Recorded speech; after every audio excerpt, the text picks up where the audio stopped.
주님을 믿고 따른다는 것, 주의 제자들의 삶입니다. 그런데 여기에 있어서 믿음의 선진들이 어떻게 그 믿음 생활을 영위해 갔는지, 또 그들이 어떻게 주님을 믿고 따랐는지를 우리는 오늘 이 본문을 통해서 교훈을 받으며 지혜를 얻고자 합니다. 오늘 본문은 계속해서 여호와의 명령, 여호와의 성령의 인도하심, 불구름 기둥을 계속해서 말씀하고 있습니다만은 우리가 이 광야의 삶에 있어서의 그들이 주님을 따라가는 그 삶에 있어서 몇 가지의 특징이 있습니다. 그 특징을 우리가 한번 생각해 보고자 하는 것입니다. 첫째, 이들은 광야에서의 초행길을 걸었다라는 것입니다. 이스라엘 백성이 한 번도 경험하지 못한 광야의 초행길을 걸었습니다. 광야의 길이라고 하는 것은 길이 없습니다. 길이 있어서 길이라는 게 아니라 그들이 그 길을 갔기 때문에, 그렇게 걸어갔기 때문에 길이라고 할 뿐이고, 그들은 한 번도 경험해 보지 못한 생소한 길을 지금 가고 있었던 것입니다. 우리 인생살이가 고달픈 이유가 물론 여호와를 배반하고 거스리고 죄를 지은 때문이기도 하지만 어떻게 해야 될지를 알지 못해서 답답함을 당하는 것이 대부분의 우리의 삶의 괴로움입니다. 어떤 해결책을 우리가 모르기 때문에, 어떻게 해야 될지 모르기 때문에, 어느 방향으로 나아가야 될지 모르기 때문에 우리가 괴로움을 당하는 것입니다.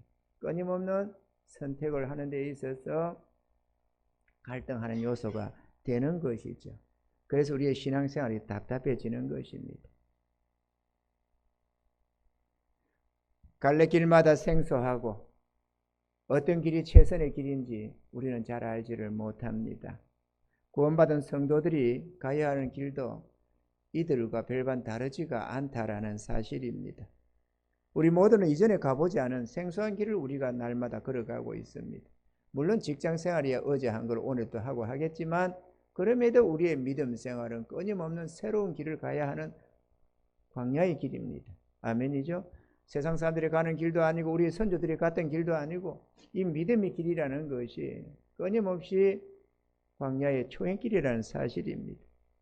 어떤 방향으로 가야 할지 정하기도 어렵고 계획을 세우기도 참 어렵습니다. 왜냐? 우리의 계획대로 가는 삶이 아니기 때문에 머리를 굴려서 계획을 세워서 최선의 길을 찾을 수가 없습니다. 왜냐하면 오늘 여기에서 어디 한 부분도 이스라엘의 지혜를 짜내서 최선의 길을 계획하고 방향을 잡고 그랬다는 것이 전혀 없다는 사실입니다. 다만 주의 명령을 따라, 주의 뜻을 따라, 성령의 인도하심을 따라서 나아갔다는 것을 계속해서 강조하고 있고, 그것은 하나님이 그들 앞에 명정하신 길이라 이렇게 말씀을 하고 있는 것입니다. 그래서 하나님은 이스라엘 전체를 너희가 지혜롭게 가라가 안 하고 앞에 인도자를 하나 세워놔가지고 모세를 통해서 주님의 뜻을 나타내시고 이스라엘은 그 모세의 인도를 따르도록 해놨다라는 것입니다. 사실 우리가 성경을 보면 불구름 기둥이 인도하고 있었습니다. 그런데 그것을 이스라엘 백성들이 눈에 봤다고는 하지만 실상적으로 우리는 그 불구름 기둥이 성령이라는 것을 잘 알고 있습니다. 성령은 눈에 안 보입니다. 믿음으로 바라볼 때만 보여지지 성령이 어디 보입니까? 그래 이스라엘 백성들의 눈에 사실은 안 보였다는 거죠. 보였으면 모세에게 그렇게 원망불평하며 모세를 돌로 쳐서 죽이려고 했겠습니까?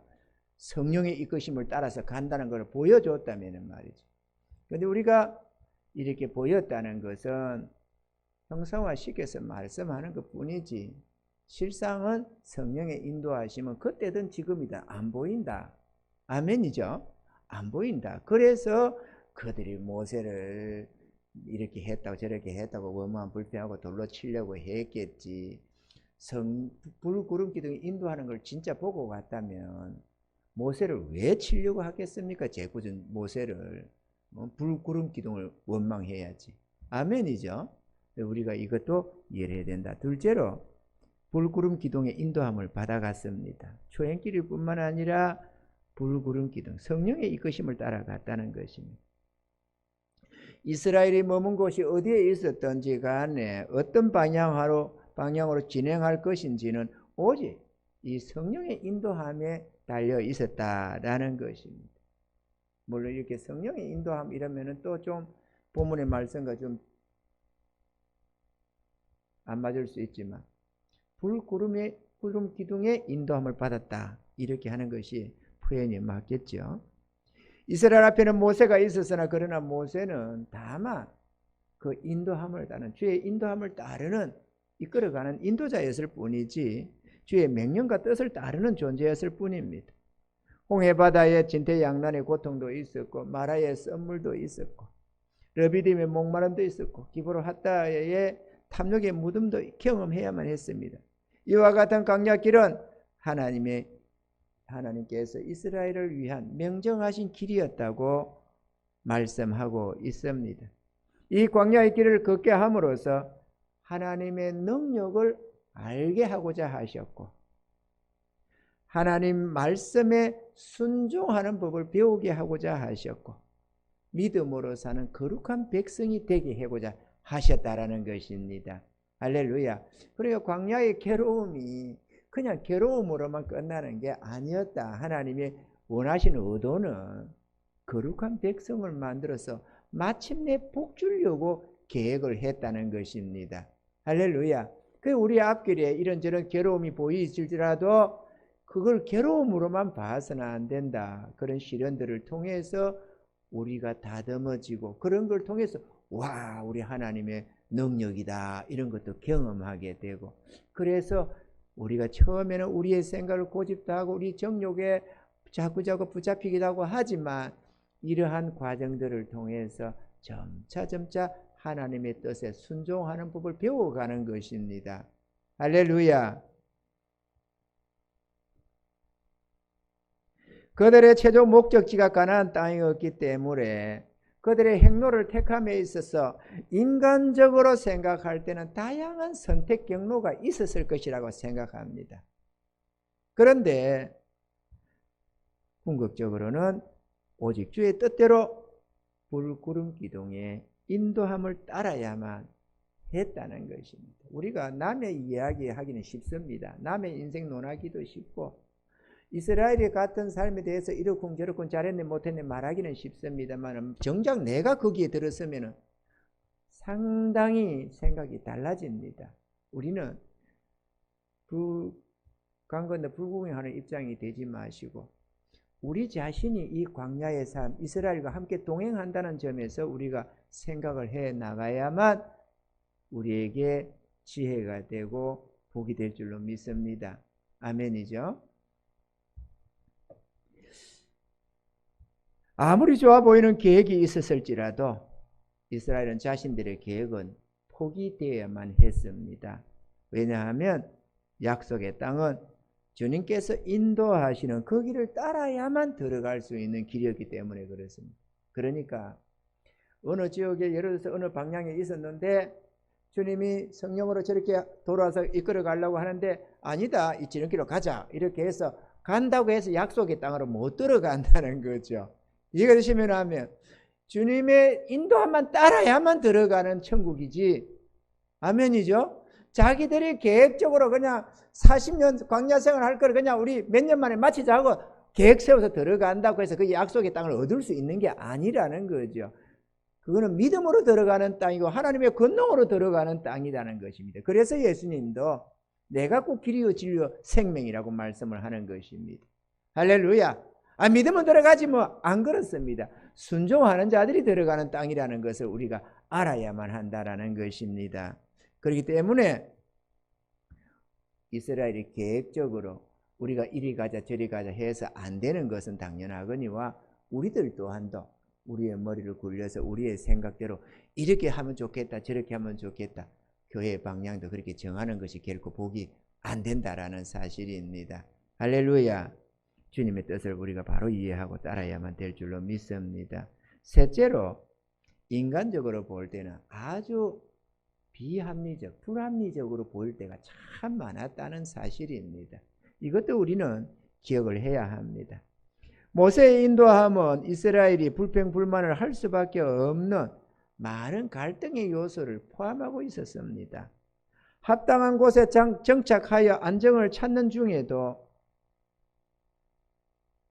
하나님의 인도함이 있으면 모세는 유불문하고 출발토록 했습니다. 그 하나님의 인도하심, 불구름 기둥의 떠오름이 이스라엘 눈에는 안 보였다는 것을 우리가 생각할 때에 모세는 유막론하고 타협이 없이 출발을 시켰다는 것이죠. 아이를 낳거나 가족 중에 누가 죽어서 상을 당했거나 누가 아프거나 이런 때에도 예외를 두는 법이 없이 각 지파별로 출발시켰다는 것도 우리는 잘 알고 있습니다. 그러니 네가 우리의 왕이냐고 모세를 향하여 원망과 불평을 할 수밖에 없었다는 것입니다. 우리는 원망 불평하는 그들의 입장도 능히 이해할 수가 있습니다. 인간적으로 볼 때는 너무나 비합리적이었거든요. 때에 따라서는 뭐 일주일씩 연장도 할 수 있고 때에 따라서는 한 달, 두 달도 언론해가지고 멈출 수도 있는 법이지 어떻게 그냥 가자꾸면 또 올라가야만 됩니까? 그런데 뭐 막무가내 아닙니까? 타협이 없는 그런 막무가내. 그러니 이스라엘로서는 상당히 시련거리였고 네가 우리의 왕이냐 이런 말이 터져 나왔던 것은 우리가 이해가 됩니다. 애국 군대가 쫓아오면 피할 길이 없는 죽음뿐인 홍해 바닷가 앞으로는 왜 인도에 갔느냐? 마실 수 없는 썸물밖에 없는 마라에는 왜 진을 치라고 하느냐? 특히나 르비딤의 장막을 치게 했던 것은 이스라엘이 볼 때 최악의 실수였던 것입니다.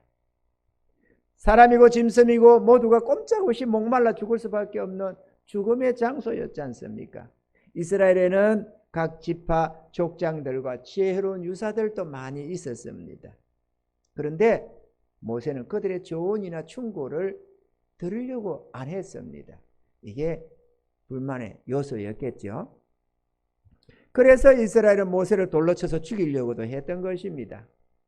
모두가 죽게 되었는데 누구는 그런 생각이 안 들겠느냐. 그런데도 불순종 운운하며 그곳에 장막을 치게 한 사람이 바로 이 고집불통 모세였다는 사실입니다.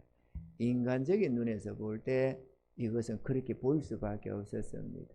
뭐 이스라엘이 특별히 완악해가지고 모세를 대적한 게 아니고 육신의 눈으로 보느냐 영의 눈으로 보느냐 하나님의 뜻 속에서 보느냐 인간적인 눈에서 보느냐 여기에 달려있는 것이지 누구는 더 악하고 누구는 더 선하고 그런 관계가 아니라는 것을 우리가 이해할 필요가 있겠습니다. 대제사장 아론이 호르산에서 죽은 다음에 홍해길로 쫓아 에돔 땅을 둘러 행하라고 할 때는 백성들의 원성이 극에 달했습니다. 민수기 21장 4절로 6절에는 이렇게 기록합니다. 백성이 호르산에서 진행하여 홍해길로 쫓아 에돔 땅을 둘러 행하려 하였다가 길로 인하여 백성의 마음이 상하니라. 백성이 하나님과 모세를 향하여 원망하되 어찌하여 우리를 애굽에서 인도하여 올려서 이 광야에서 죽게 하는고 이곳에는 식물도 없고 물도 없도다.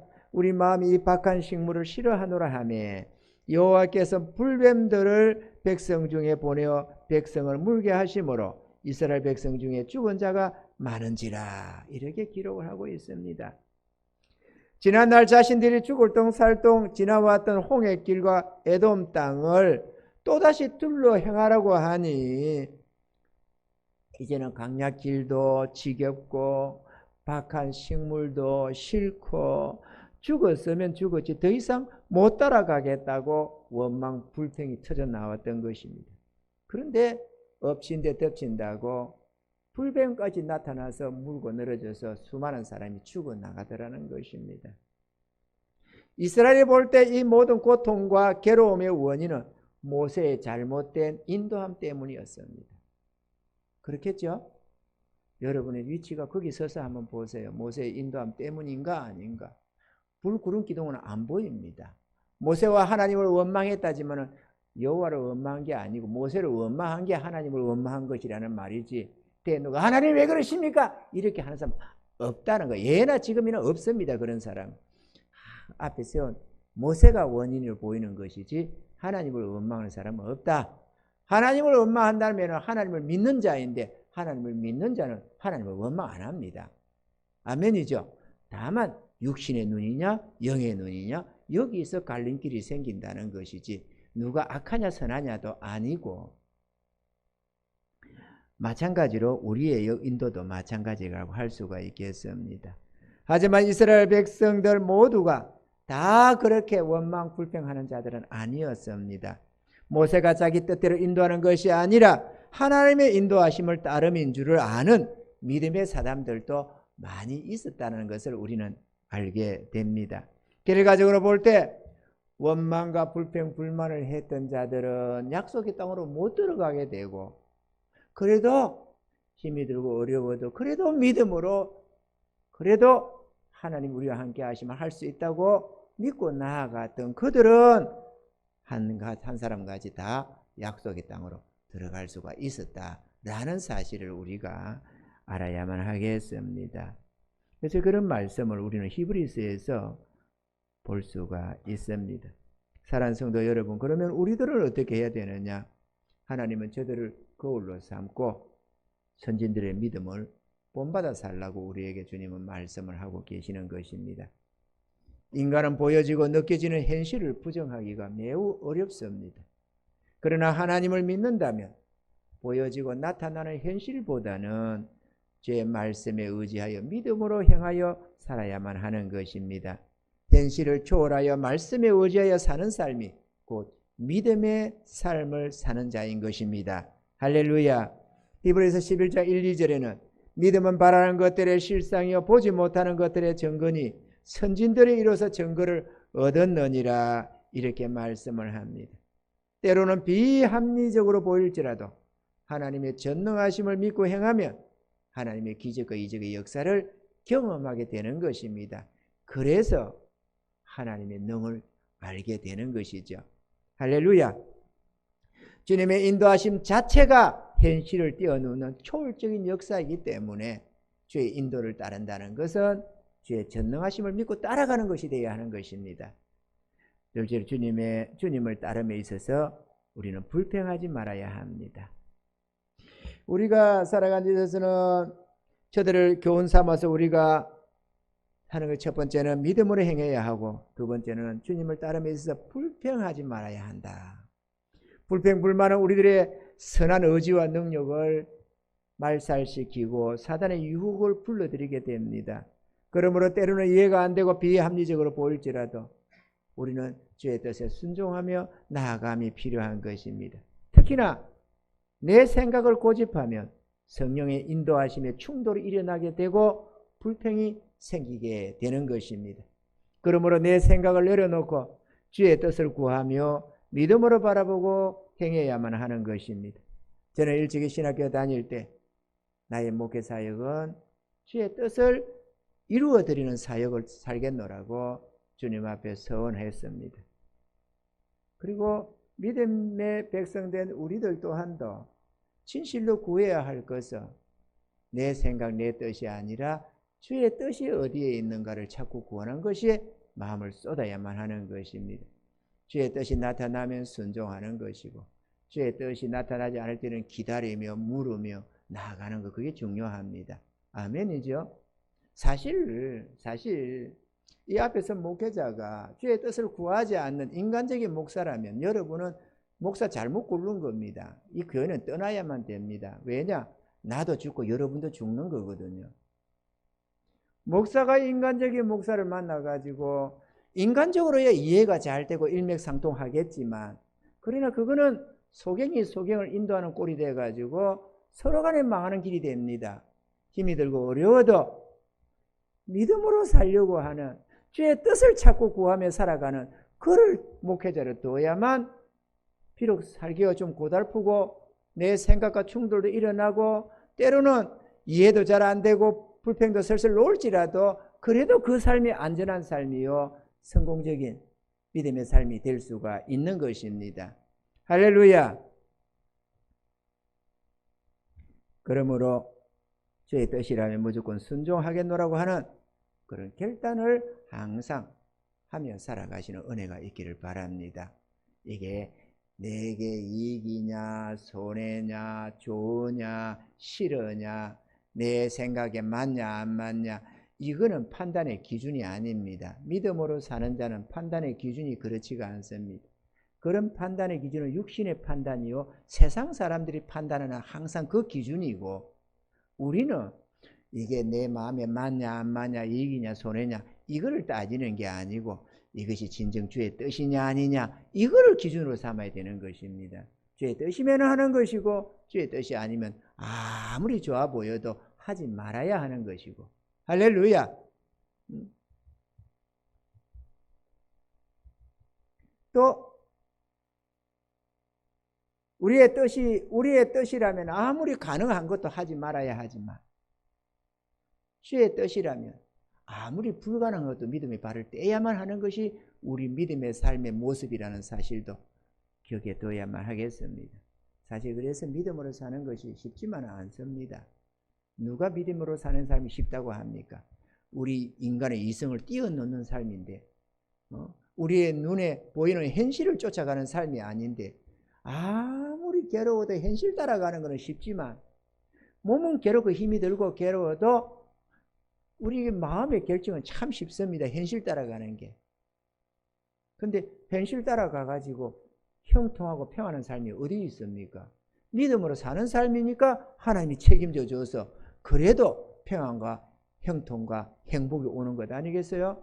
그렇기 때문에 우리가 생각하는 내가 원하는 방향으로 가가지고는 평안과 형통이 없고 승리가 없지만, 비록 어려워 보이고 힘들어 보이고 수많은 난관이 이렇게 보여질지라도, 그래서 그 이스라엘의 장막을 친 곳이 그렇게 별로 안 좋아봐 탐탁지 않은 그런 장소에 진을 쳐가더라도, 그래도 믿음으로 살아가는 그들의 삶이야말로 복된 삶이요, 이스라엘의 너는 행복자라다는 소리를 들을 수가 있는 것입니다. 할렐루야. 마지막 셋째로, 오래 참고 인내해야만 합니다. 우리들의 궁극적인 목표는 천국에 들어가는 것이며, 천국은 인내로 얻는 결실인 것입니다. 길 없는 광야 40년 생활을 우리에게 요구하심은 우리에게 복을 주시기 위함이었습니다. 신명기 8장 2절로 3절에 이렇게 기록합니다. 내 하나님 여호와께서 이 40년 동안에 너로 광야의 길을 걷게 하신 것을 기억하라. 이는 너를 낮추시며 너를 시험하사 내 마음이 어떠한지 그 명령을 지키는지 아니 지키는지 알려 하심이라. 너를 낮추시며 너로 줄이게 하시며 또 너도 알지 못하며 내 열조도 알지 못하던 만나를 내게 먹이신 것은 사람이 떡으로만 사는 것이 아니요 여호와의 입에서 나오는 모든 말씀으로 사는 줄을 너로 알게 하려 하심이니라. 이 모든 괴로움이 우리를 온전케 하며 마침내 복을 주시기 위한 하나님의 은혜였다고 이 이후에 기록을 하고 있습니다. 할렐루야. 그러니 나타나는 보여지는 괴로움을 괴로움으로 여기지 마시기 바랍니다. 러비딤이 괴롭지만 그걸 괴로워해서도 안 되고, 마라의 썸물이 고통이지만 그걸 단순하게 느껴지는 대로 고통으로만 받아들이면 안 됩니다. 어차피 우리는 믿음으로 가는 광야의 초행길을 가야만 합니다.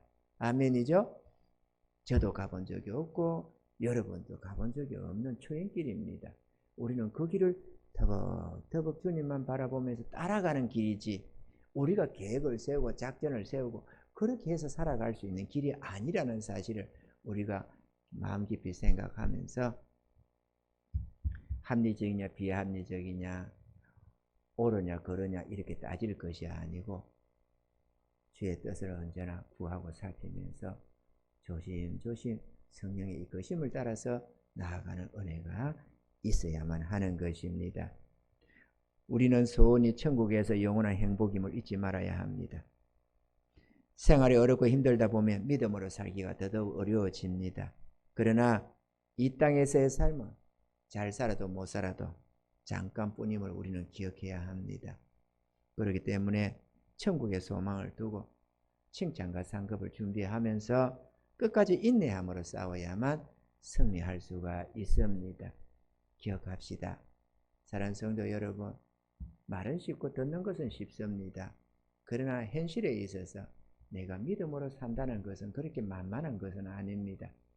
그렇기 때문에 이런 말씀을 마음에 새기면서 그래, 믿음의 삶이라는 게 그런 것이구나, 이런 것도 생각하면서 깨달아가면서 내게 어떤 뜻이 주어질 때 그때는 믿음으로 발을 떼 나가는, 그리고 함께 동참해가는 그런 은혜자가 되셔서 주의 의도 이루고 하나님께 영광도 돌리고, 또 우리도 하나님의 기적과 이적도 맛보고, 또 하나님 법 순종하는 법도 배우고, 하나님의 능력과 권세도 맛보면서 경험하면서, 그러면서 믿음으로 살아가는 은혜자가 될 수 있기를 주님을 축원합니다.